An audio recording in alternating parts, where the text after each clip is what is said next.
Today on Rappler.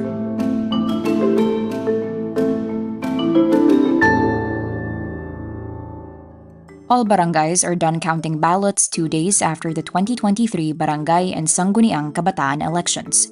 A survey reveals nearly half of Filipinos classify themselves as poor. Egypt, Israel, and Hamas allow limited evacuations through Egypt's Rafah border crossing. Over 100 Nobel laureates call for the protection of children caught in the middle of the Israel-Hamas war. UNESCO names Iloilo a city of gastronomy. Mingyu of 17 is cleared to resume activities after a health-related break. And celebrities dress up as mythical gods and goddesses at the Opulence Halloween Ball 2023. The Commission on Elections says it has completed 100% of the canvassing of ballots nationwide with no failure elections in all 42,001 villages on Wednesday, November 1, 2 days after Filipinos cast their ballots. COMELEC Chairman George Garcia described the polls as, quote, generally peaceful despite that 8 barangays in the southern Philippines were unable to vote on Monday, October 30 due to apparent violence delaying the delivery and distribution of poll materials to voting centers. In total, the COMELEC reports 29 validated incidents of election-related violence and 19 deaths since the start of the election period in August. The COMELEC says the proclamation of winners has been completed except for those whose proclamation has been suspended due to pending disqualification cases. A social weather station survey reveals 48% of Filipino families describe themselves as mahirap or poor, while 27% consider themselves borderline poor. 25% rate themselves as hindi mahirap or not poor. This represents a slight increase, accounting for a margin of error of plus-minus 2.8% from the 45% of families who perceive themselves as poor in the second quarter survey released in July 2023. The survey was conducted between September 28 to October 1. Among the self-rated poor, about 6.6% of the families are classified as newly poor, having previously been categorized as not poor or borderline. SWS estimates that this equates to 13.2 million families self-identifying as poor, with 1.8 million of them being newly categorized as such. Following the survey, the Philippines reported a second consecutive month of increased inflation, reaching 6.1%. Notably, the price of rice experienced a 14-year high inflation rate of 17.9%. An agreement between Egypt, Israel, and Hamas opens the door to limited evacuations from Gaza, allowing foreign passport holders and critically injured people to leave through the Rafah border crossing. But there is no timeline for how long it will remain open for evacuation. The deal is not linked to other issues under negotiation, including hostages held in Gaza or any ceasefire. Meantime, Israeli airstrikes hit a densely populated refugee camp in the Gaza Strip, killing at least 50 Palestinians. It also killed a Hamas commander who Israel says was, quote, pivotal in the planning and execution of the October 7 attack. A Hamas statement says there are 400 dead and injured in the attack, which houses families of refugees from wars with Israel dating back to 1948.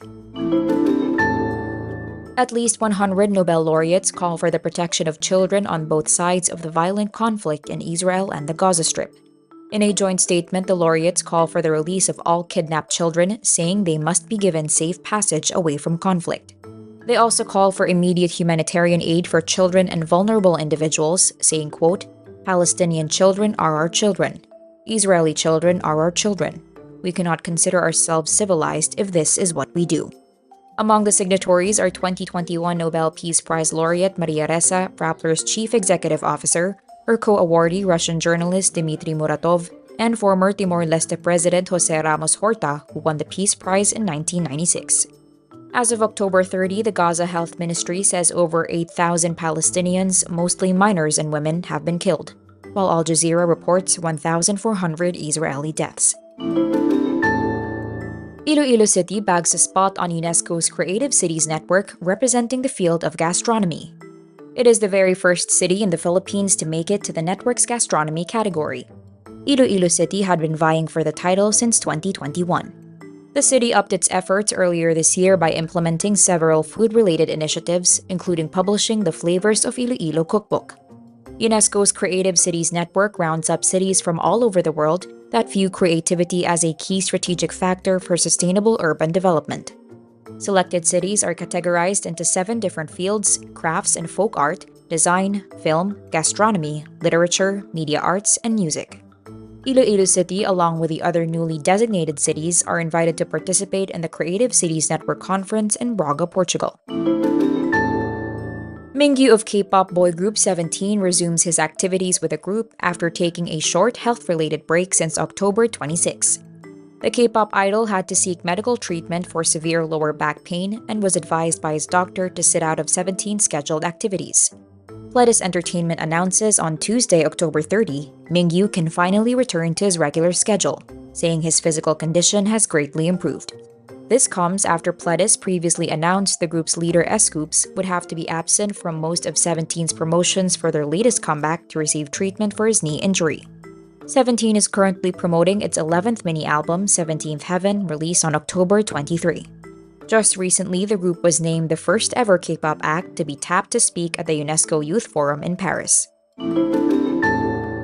Raymond Gutierrez and Ash Rai's Opulence Halloween Ball returns, with Filipino celebrities and personalities showcasing their best themed costumes.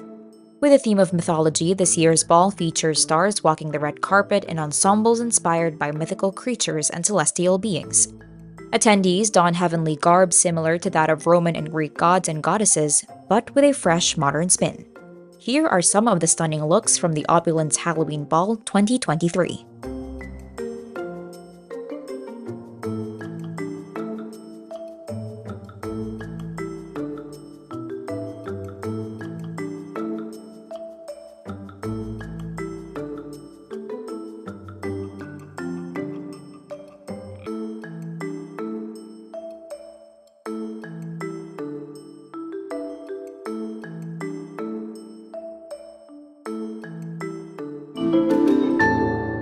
And that's today's wrap. I'm Nina Liu. Thank you for watching. Click the link below for the full story. Follow us on Rappler's YouTube, Facebook, X, Instagram, and TikTok.